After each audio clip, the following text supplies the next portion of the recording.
Hi, everyone, and welcome to this week's What's Up Wednesday. Today, I'm joined by Carrie Germeroth, who's the managing senior researcher with Marzano Research. She's going to be going over how they help programs develop logic models to evaluate interventions and why those are important. So, hi, Carrie. Welcome, and thanks so much for joining me today.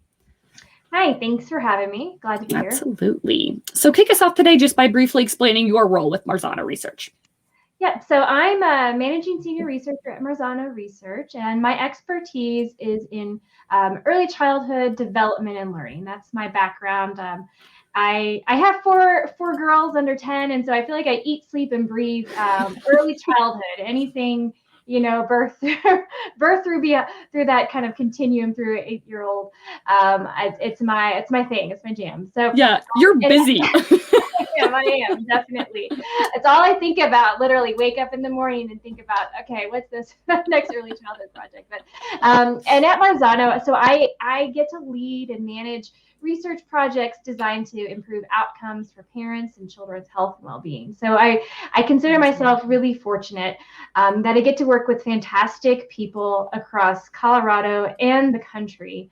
Trying to improve outcomes for young children and those who care for them. So I love what I do, and that I get to help people, especially children and families.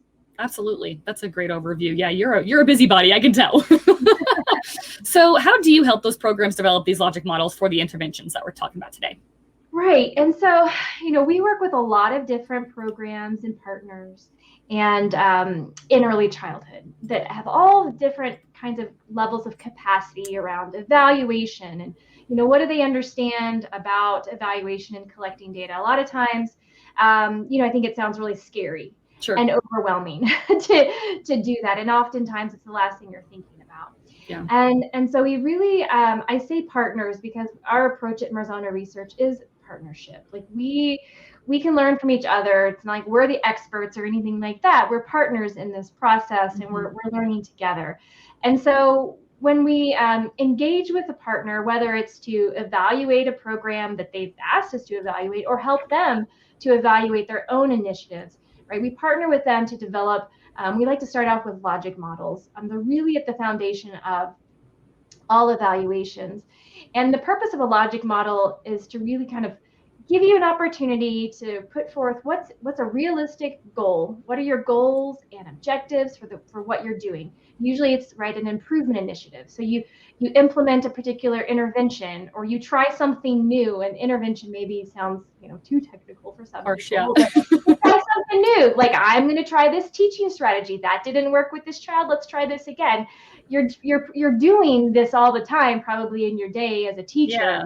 Or in your program, you just don't put formal words to it maybe sometimes. And so the logic model is more of a formal way to look at our goals and objectives, and then align our activities, what we're doing, how we're gonna measure if that's working or not, because we need to know, did that work or didn't it, and why, so that we can change, because we want to continually improve. We want to get better, I hope, right? That's why we're all here to continue to improve. The whole goal.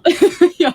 Exactly. And so the logic model just really lets you kind of organize and get focused in a more formal way. You're probably doing it already, though. And visualize, what does improvement mean to you? What are those activities that you need to happen in order to try to get to those expected results? And it's a way to really craft what is your problem and that you're trying to change or address, and what are those solutions?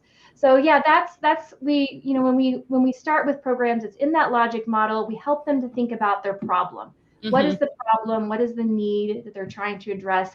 And then let's think logically through that in terms of, okay, what are the activities or strategies, and how are you going to collect your data, and what is meaningful and relevant data to you? So I'm just going to use an example here. Yeah. So we're doing the evaluation for the Circle grant.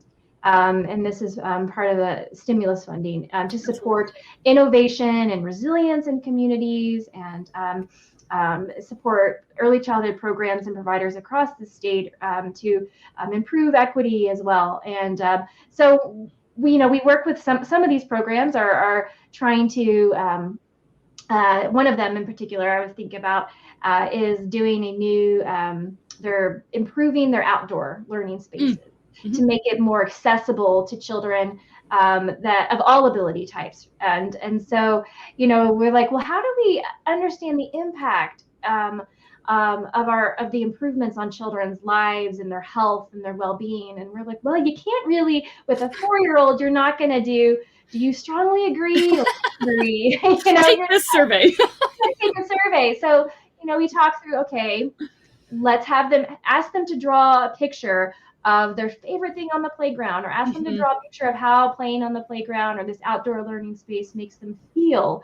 And let's talk about what data makes sense for your program and what in your, the communities that you're working with. And so again, it's a very individualized approach when we work with programs and providers to develop logic models.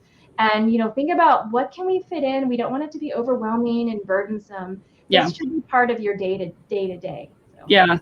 So we talked about kind of what those models are and kind of how that comes about, but why are these so crucial for programs, and why are they important that they should be aware of? Yeah, well, it's important to document what is and isn't working. Sure.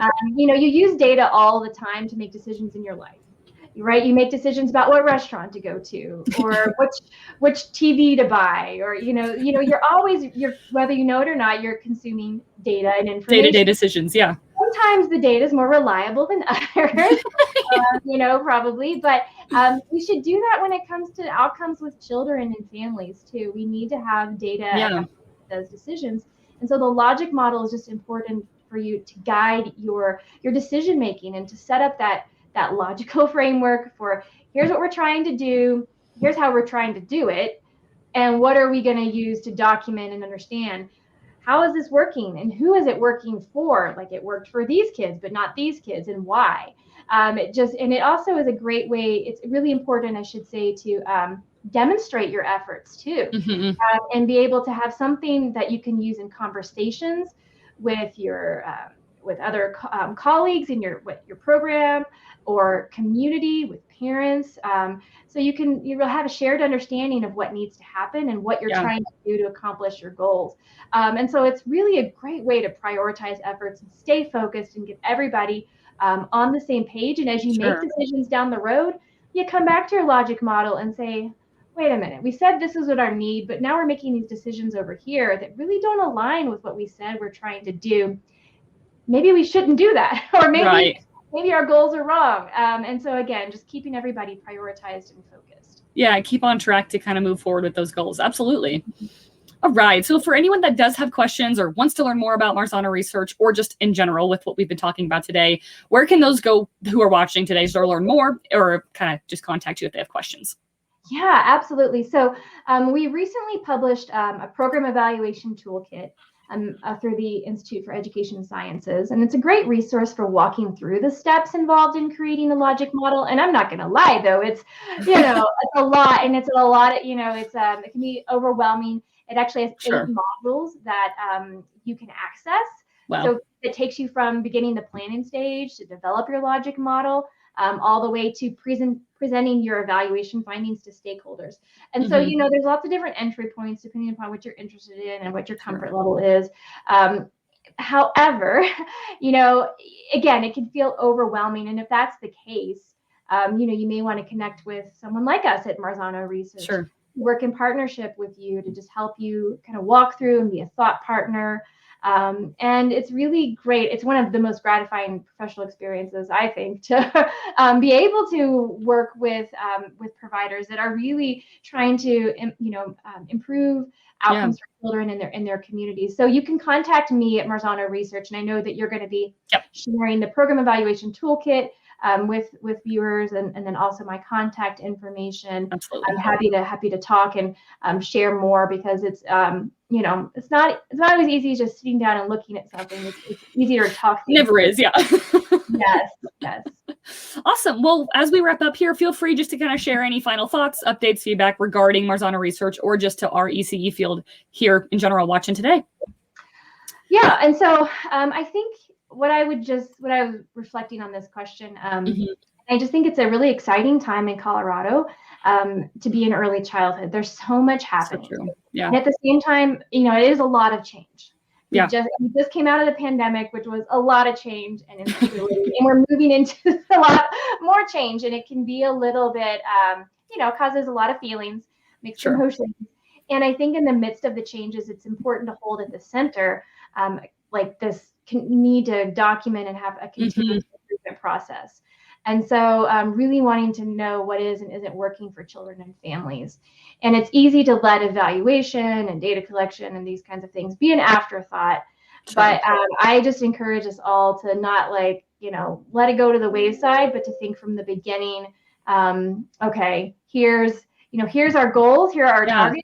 Prioritize, exactly. Prioritize and stay focused on what we're trying to do, and then understand if our efforts are working or not.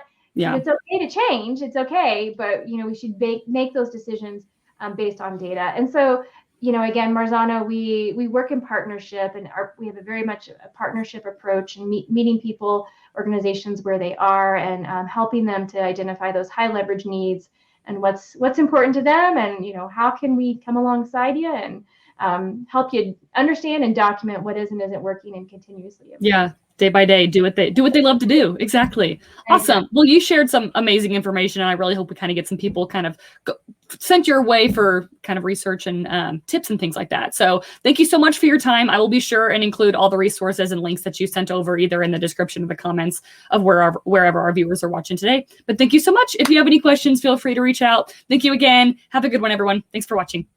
Thank you.